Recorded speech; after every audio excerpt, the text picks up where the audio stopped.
la primera mujer presidenta, Claudia Sheinbaum, ¿qué tenientes en seguridad, violencia, migración y combate a la corrupción va a heredar la primera Pues sí, presidenta? todavía hay problemas, pero ya se sentaron las bases para enfrentar esos grandes y graves problemas nacionales.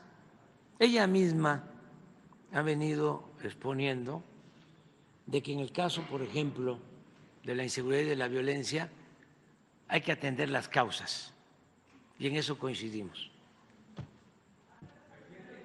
Y así en otros temas. Cuidado con su jubilación. No, me gustaría saber. Yo no traigo reloj. Es tardísimo. A ver. Simplemente me gustaría saber qué es lo que más va a extrañar de menos del poder, de lo que ha sido su sexenio, no sé, las mañaneras quizás, ¿qué va a ser lo que más va a echar de menos del poder? Pues es que el poder solo tiene sentido y se convierte en virtud cuando se pone al servicio de los demás. Y yo considero que ya cumplí con eso. El poder no es la parafernalia que lo rodea, no son las oficinas, no es el privilegio, entre comillas, de mandar, porque el poder es mandar obedeciendo. Entonces yo ya me siento muy satisfecho. No voy a extrañar nada de eso porque nunca he visto el poder como un privilegio. Además, siempre he pensado que uno debe de proponerse que la justicia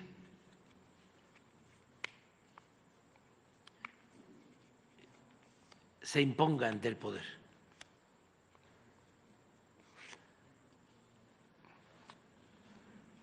Entonces, ¿qué voy a extrañar? Pues a lo mejor estas pláticas, estas conversaciones circulares con ustedes, pero ya les platiqué que voy a escribir, voy a leer bastante, más que ahora, porque tengo que hacer esa investigación.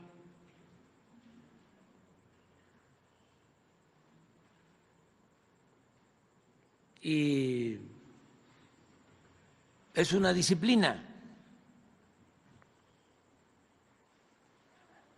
Y es también ser consecuente,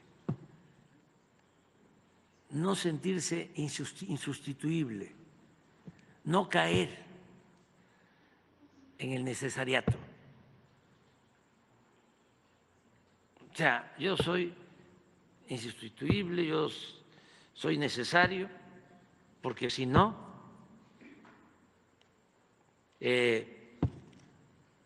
las cosas no van a marchar bien. Eso siempre lo usan quienes tienen ese afán de mantenerse mucho tiempo en el cargo. Porfirio Díaz, cada 4 años, le hacía el cuento, que llegaban banqueros a decirle: le necesitamos 4 años más. Y ya él decía: lo pensé, y lo más importante es México. Y los inversionistas extranjeros decían, hay confianza en México por usted, le necesitamos. Solo se le ocurrió, porque era campeón en el manejo de la simulación, decir en 1906, en una entrevista con Krellman, un periodista, que le pregunta, oiga, ¿y usted cree? Estamos hablando de 1906, ya llevaba como 28 años en el poder. Entró en 1876 con un golpe de Estado y con la bandera de la no reelección, y se quedó 34 años. Ya cuando llevaba como 28, fue esa entrevista y le dice el periodista, ¿usted cree que el pueblo mexicano ya está preparado para la democracia? Y él contesta, sí, claro que sí. Y como a la semana, a los 10 días, su periódico favorito, bueno, eran todos, ¿no? Los que no eran favoritos o predilectos tenían que hacer el periodismo como lo hacían los Flores Magón, del otro lado de la frontera, porque aquí se aplicaba para los periodistas la ley fuga. Pero había un periódico que era un fenómeno, porque era el periódico que más le ayudaba a tener el control, a manipular. Se llamaba, fíjese el nombre, El Imparcial.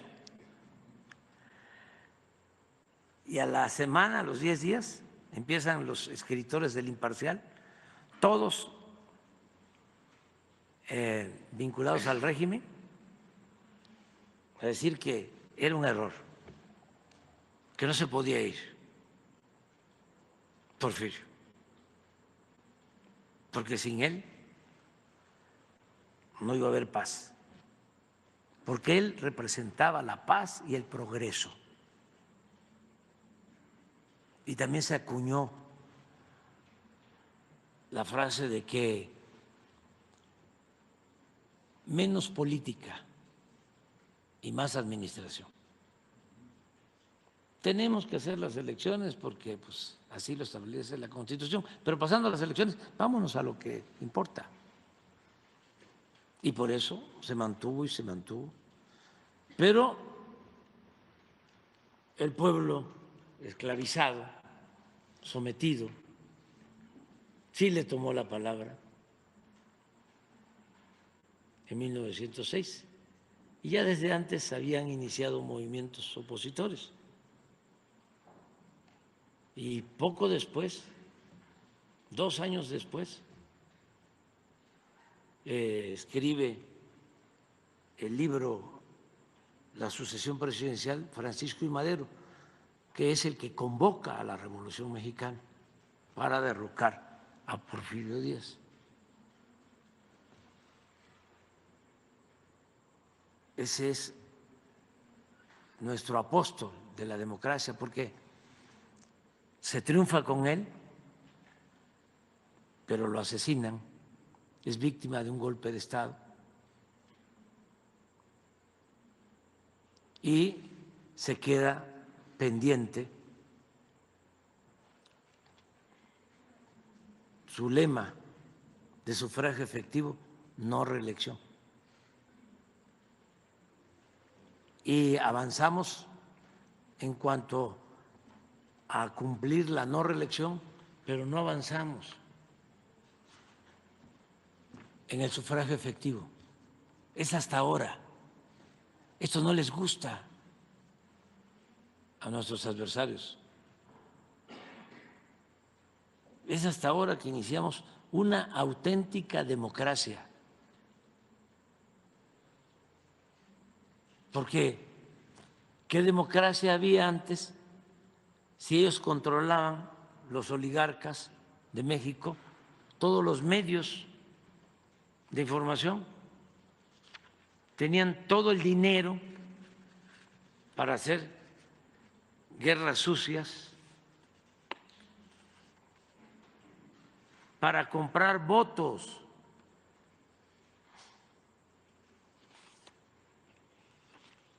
Traficando con la pobreza de la gente.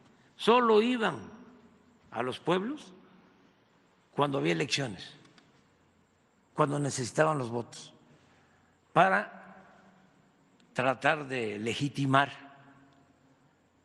el régimen democrático, entre comillas. Esa era la práctica. De repente, como ya era mucho tiempo el dominio del PRI en el gobierno, idearon, inventaron, tramaron que era necesaria la alternancia, un término, una palabra que estuvo de moda durante mucho tiempo. Todavía hay algunos que la mencionan. ¿Y qué era la alternancia? Era gatopardismo, eso que consiste en que las cosas en apariencia cambian para seguir igual. Es dos partidos aparentemente distintos que al final terminaron unidos. Pero cuando los crearon, en la etapa nueva de Salinas de Gortari, era para alternarse el poder a secas, sin cambiar la política económica, porque los dos partidos coinciden con la misma política neoliberal o neoporfirista o de pillaje, como se le quiera llamar. Entonces, hablaron de cambio, engañaron, no mucho tiempo, porque la gente se empezó a dar cuenta que era más de lo mismo, hasta que surge, mejor dicho, hasta que empieza a consolidarse un movimiento que venía de tiempo atrás y que nosotros impulsamos para llevar a esta transformación pacífica. Entonces, ¿qué voy a extrañar? Quizá, eso sí, ¿no? El cariño de la gente, que es recíproco,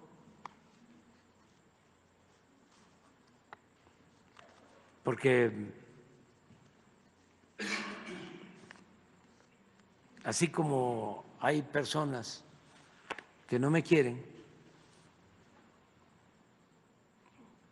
que les molesta verme y hasta me insultan, y yo he logrado con el tiempo ir superando todo eso, porque también he llegado a la conclusión que cuando se transforma, cuando se lucha por un ideal, tiene uno que estar dispuesto a pagar, entre otras cosas, cuotas de humillación, pero no es en vano. Entonces, así como hay gente que les molesta mi presencia, así hay gente que me quiere mucho y que yo también los quiero mucho.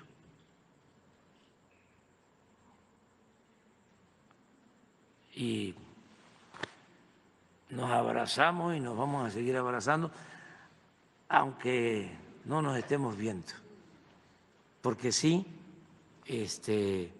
no podría yo hacer la excepción de recibir a unos ciudadanos y a otros no. Voy a procurar solo pues recibir a mi familia, a mis hijos. Si ella me busca, sí, porque es mi presidenta, va a ser mi presidenta, pero yo voy a procurar no molestarla. Bueno, nos vemos.